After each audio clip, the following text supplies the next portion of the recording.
Retour en France avec un phénomène de société qui ne cesse de prendre de l'ampleur, les jeux vidéo. Pour preuve, ces chiffres, 20 millions de jeux vidéo vendus en France il y a 10 ans et 39 millions de jeux vendus depuis le début de l'année. Alors des voix s'élèvent régulièrement pour dénoncer l'impact des jeux vidéo sur les jeunes, mais certains psychologues estiment au contraire qu'ils créent du lien social. Federico Nicotra, Charles-Henri Carlier. Bonjour, je suis Stéphane Dantu, ingénieur dans l'automobile, marié et 3 enfants. Maintenant, je suis métallique, je suis un clerc haut niveau qui joue à Ion dans la faction élyséenne. Qu'arrive-t-il à Stéphane? Un dédoublement de la personnalité? Une addiction? Non, absolument pas.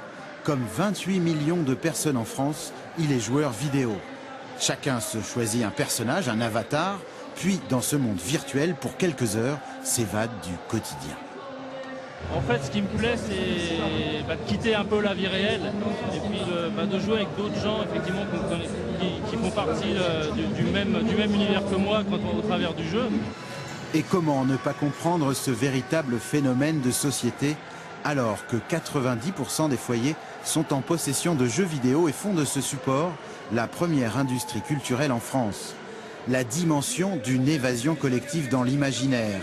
On devient pilote de course chevronné, Michael Jackson, super danseur, et j'en passe. Alors contre toute attente, au lieu de s'isoler, on se rassemble.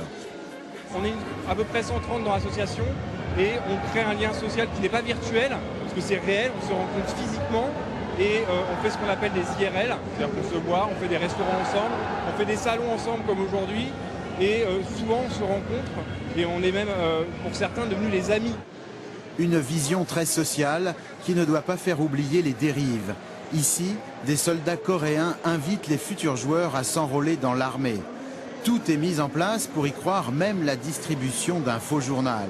Le but, prendre les armes et envahir les États-Unis. Alors même s'il ne s'agit que d'un jeu virtuel, il faut savoir qu'en France, rien n'interdit ce qui ressemble à une invitation à la violence.